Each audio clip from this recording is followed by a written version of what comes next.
फर्जी टीआरपी घोटाले मामले की जांच जैसे जैसे क्राइम ब्रांच द्वारा आगे बढ़ाई जा रही है।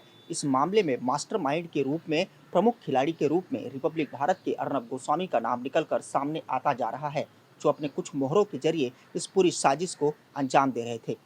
इस मामले में बीआरसी के पूर्व सीईओ पार्थोदास गुप्ता को गिरफ्तार किया गया था और उसी से पूछताछ में कुछ अहम जानकारियां निकलकर सामने आई हैं। क्राइम ब्रांच पार्थोदास गुप्ता को कस्टडी में रहने के बाद उनको जो है बीआरसी के दफ्तर ले गई और ये पूरा टीआरपी के हेर-फेर का खेल कैसे होता है, ये समझने की कोशिश की गई।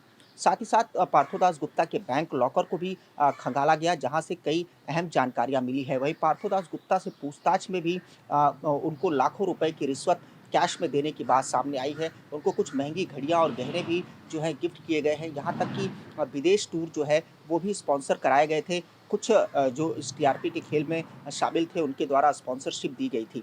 बहुत महत्वपूर्ण बात ये है कि अर्नब गोस्वामी का नाम इसलिए भी निकल कर सामने आ रहा है क्योंकि पार्थोदास गुप्ता ने क्राइम ब्रांच को ये बताया है कि दोनों एक दूसरे से दूसरे को लंबे समय से जानते रहे हैं। यहाँ तक कि कब-कब, किन-किन होटलों में, किन-किन जगहों पर अर्नब गोस्वामी और पार्थोदास गुप्ता की मुलाकात हुई है, इस बारे में भी पार्थोदास गुप्ता ने क्राइम ब्रांच को जानकारी दे दी है, जिसके आधार पर अब क्राइम ब्रांच इस मामले में और सबूत जुटाने की कोशिश कर रही है।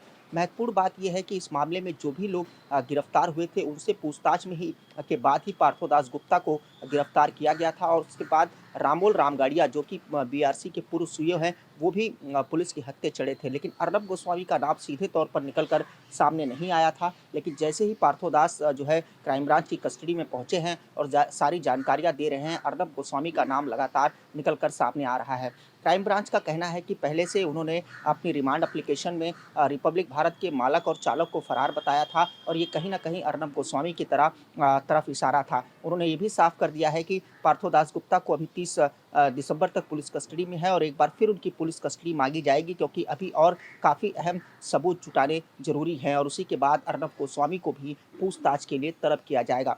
महत्वपूर्ण सवाल ये है कि क्या अर्नब गोस्वामी को टीआरपी के इस केस में एक बार फिर गिरफ्तार किया जा सकता है? क्योंकि सबूत जो मिल रहे हैं और जो गवाह बता रहे हैं, वो कुछ इसी ओर इशारा कर रहे हैं।